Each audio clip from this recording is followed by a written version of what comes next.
This is the day the Lord has made. Let us be glad and rejoice in it. During this week, the Octave of Easter, we are hearing various accounts of the resurrection from the four canonical Gospels.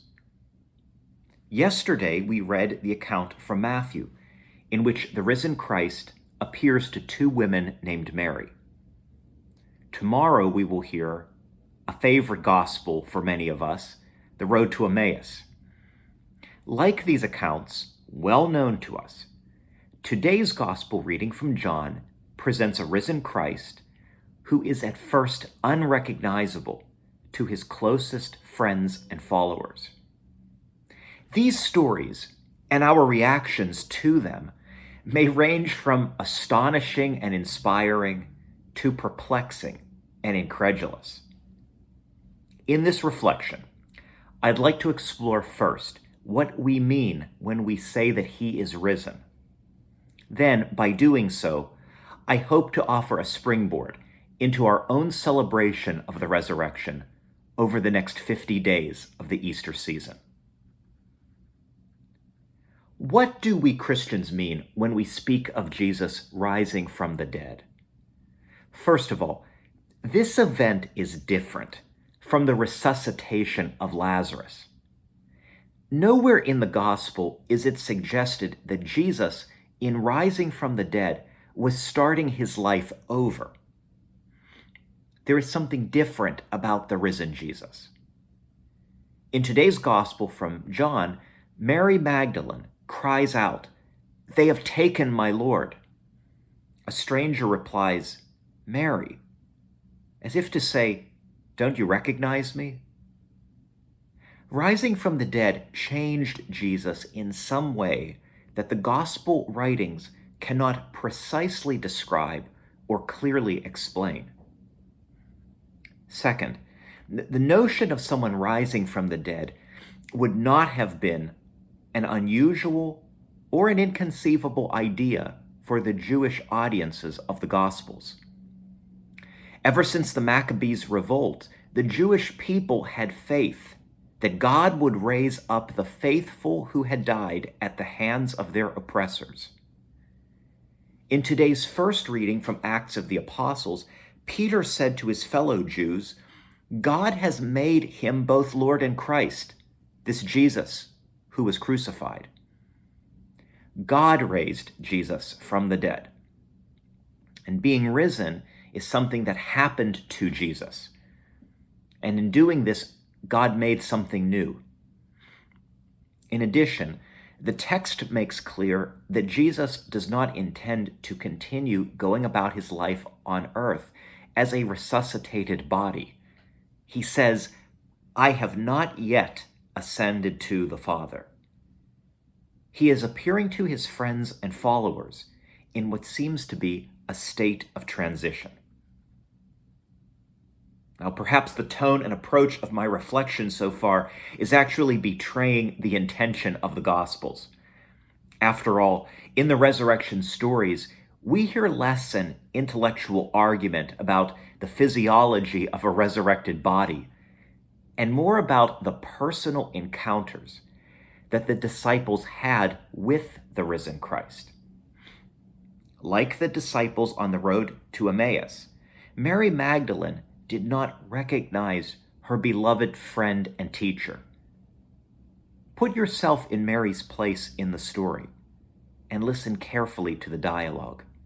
She hears the words, "Why are you weeping? Whom are you looking for?"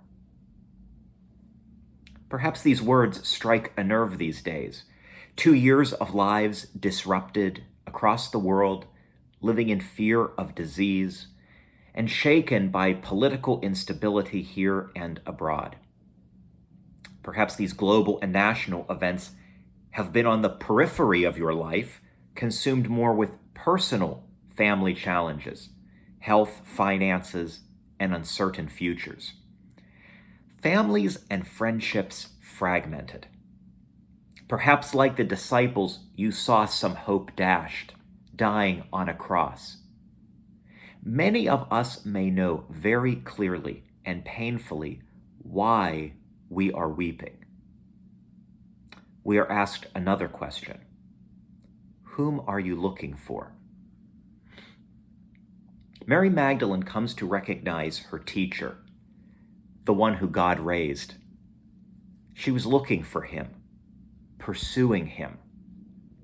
Jesus found her and said, "Go to my brothers and tell them."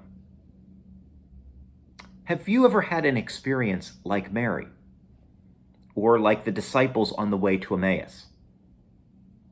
I think I have. Asking for many months and even years the questions. Whom are you looking for? What are you looking for? Then looking back on my own life and life events over months and even years later, I have come to recognize the teacher at work. The risen Christ encounters us within the dynamic and ever-changing moments of our lives. Jesus says to Mary, "Stop holding on to me, for I have not yet ascended to the Father." What could this mean?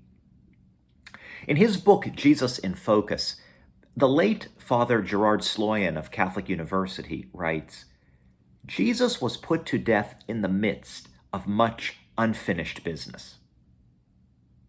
Did you ever think about that? About his unfinished business? What if Jesus had lived past 33 years? How many more people could he have cured? How many more disciples could he have inspired? Yet these questions miss the point. They cling to possibilities that did not happen.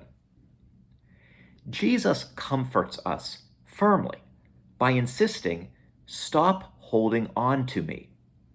Don't cling to what was. Prepare yourself to embrace the unknown, whatever is next for you and for me." Whether today will be a good day or a bad day, a day of obvious enjoyments, or a day of seemingly hopeless struggle, we are reminded not to cling to the past. We believe that God, who raised up the crucified teacher into both Lord and Christ, also meets us in the midst of much unfinished work and has the power to transform us.